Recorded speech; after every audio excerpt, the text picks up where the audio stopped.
I am Nazim Rashid, author of Reconnected, How to Be a Mentor to Your Child Self, and your motivational parent coach, giving you the tools for bonding and having the happiest, emotionally healthiest children possible. With today's real exciting, most exciting video on communication and listening skills, part 1. Communication and listening skills, part 1.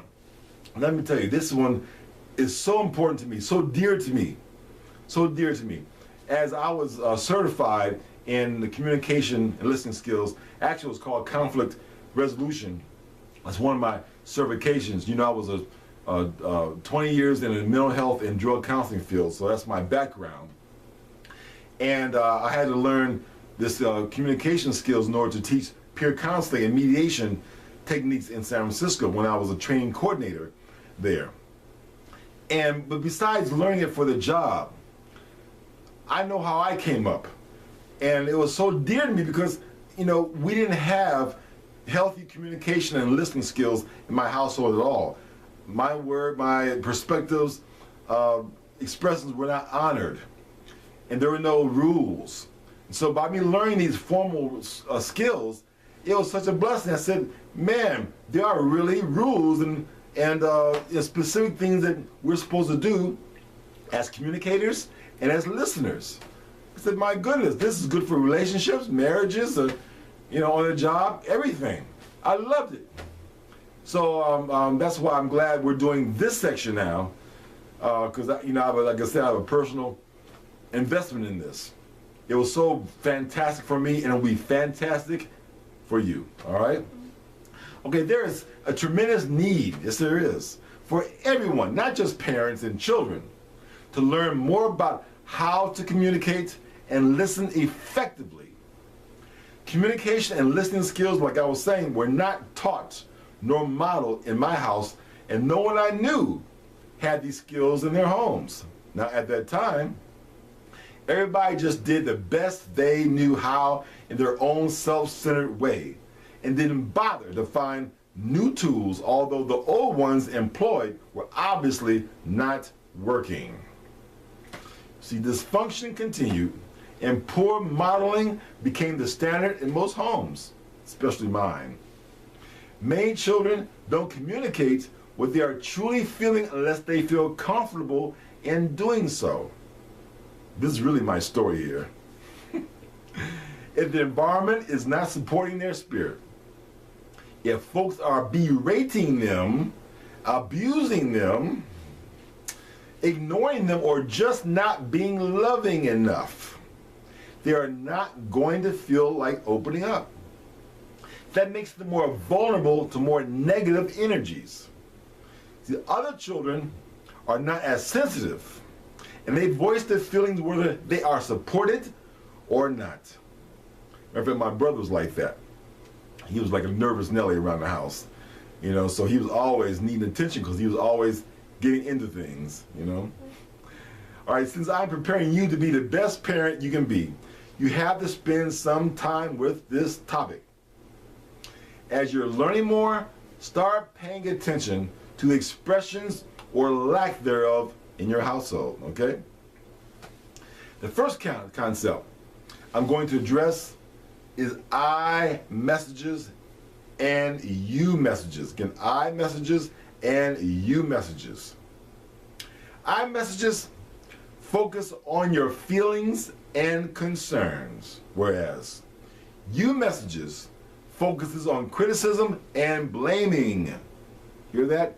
You messages focus on criticism and blaming. I messages says to you that you own the problem and that you are responsible for your own emotions, whereas you messages create a feeling in the other of needing to be guarded and defensive. I messages tells you that you are in charge of your feelings. Also, it makes the other person more relaxed and calm. Yes. I messages also help in the communication process and makes the other person want to listen. See? And they become motivated to pay attention to you. Did you catch that? Emphasis on want, W-A-N-T. If you really want someone to do what you want them to do, make sure they want to do it. Motivate them to want to, so that the desire comes from them to follow what you're asking them to do. Okay?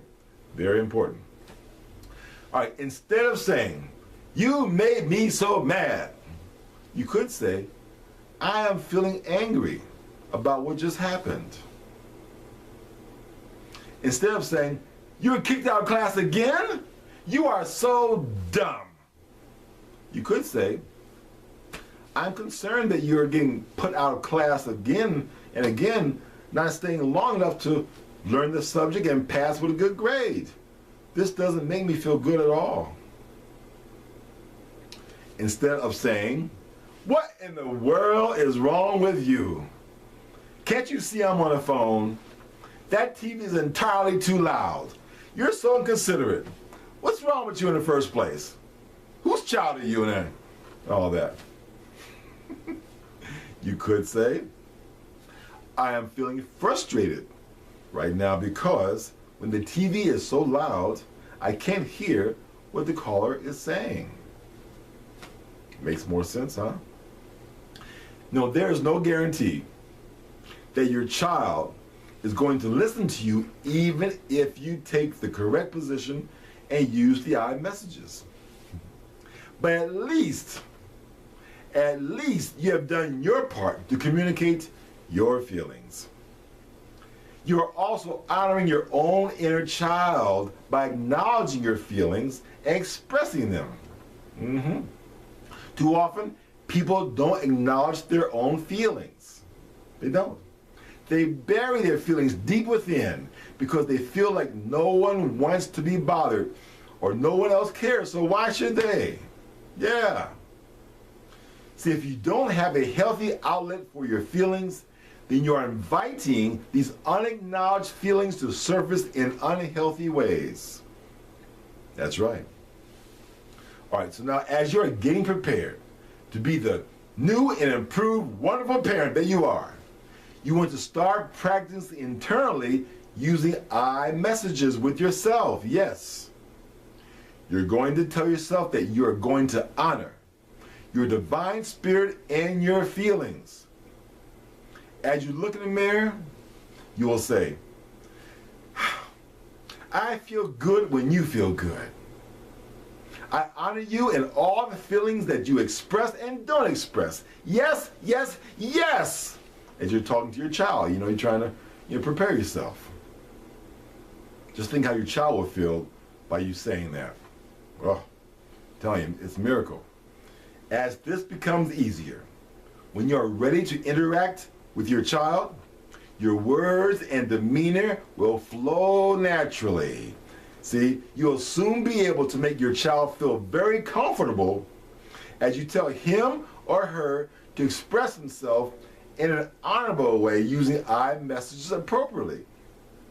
Now you are the excellent model in this area. Isn't that fantastic? It sure is. Yes. All right, we're going to have a good time with this series, communication and listening skills. All right?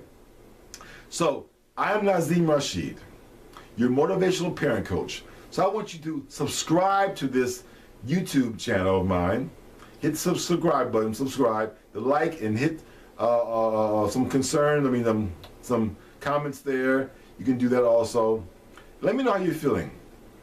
I'd like to know how you're doing with all this, okay? And we'll talk another time. Enjoy that connected life, all right? Thank you.